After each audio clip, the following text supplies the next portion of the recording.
So just things to pay attention to. The buildings and elites all have very nice, unique structures. Very fun to look at, very fun to watch.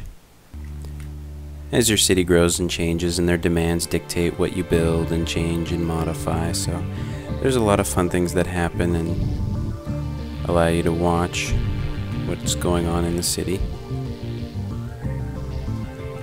and the changes that they bring when the day-night cycle cycles through.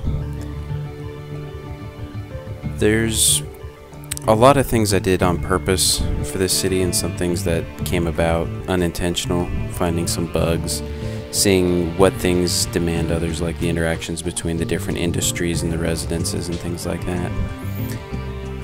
I started this city with a pretty laid out, thought out plan and stuck to it fairly well until about this point when I just decided to kind of go crazy with it.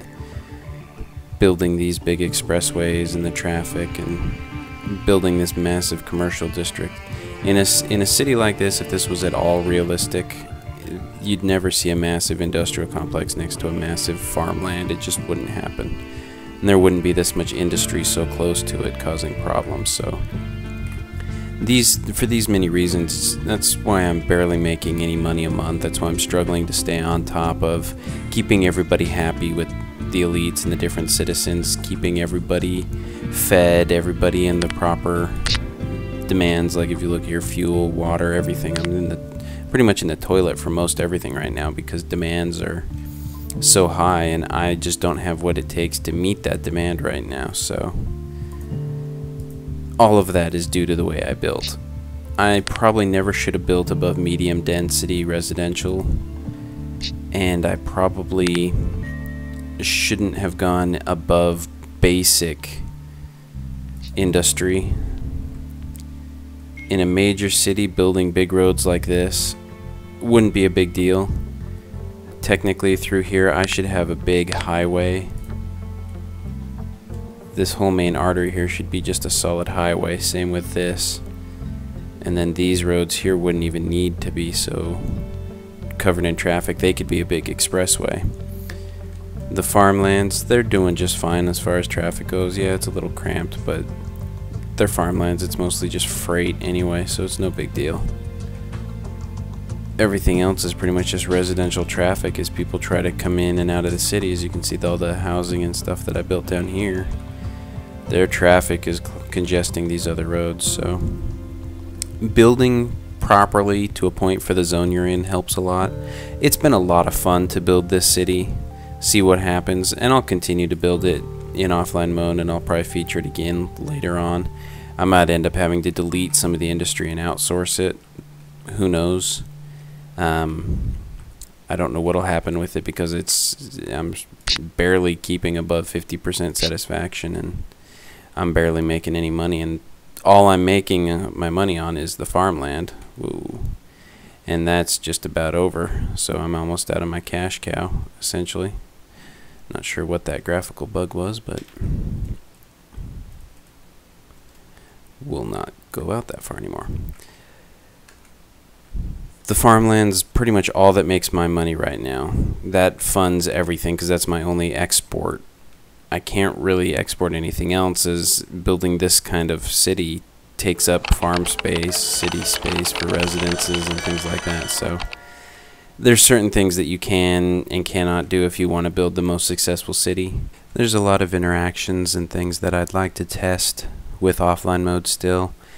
Mostly just to see if I build another city on this planet, if I can actually use that city to trade with this city.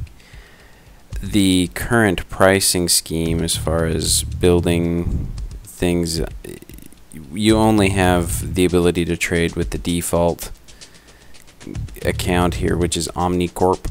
They're just the generic city on here for anything.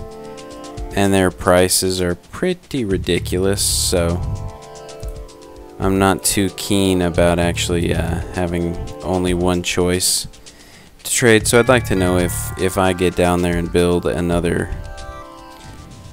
city, if I'm actually going to be able to trade with them or something like that. it would be really nice, but I'm not going to get really my hopes up or anything like that. Especially when you can see here and look at the pricing. If I want to sell food, I sell it for 25 credits. If I want to buy food, I have to pay 100 credits. That's not exactly very nice.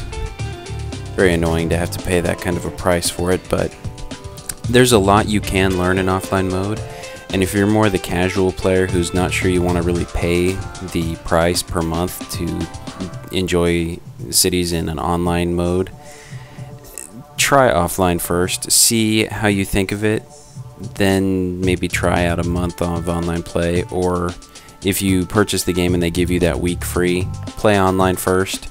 Once that week's up, come back to offline mode and see what you think. Like I said, I've got 3 months to play, and since my week ran out, I haven't even touched the online world once, except to make a quick video of the online city, which I have yet to use. My next video, which I'll dedicate to the online play, the different aspects of the system that you can do online. There is a lot of content there and a lot of fun things that you can do, but the pricing just might not be there for you.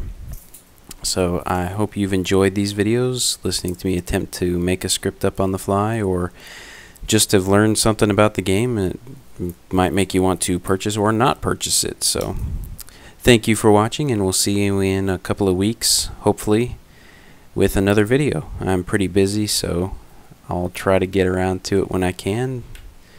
Thank you for watching.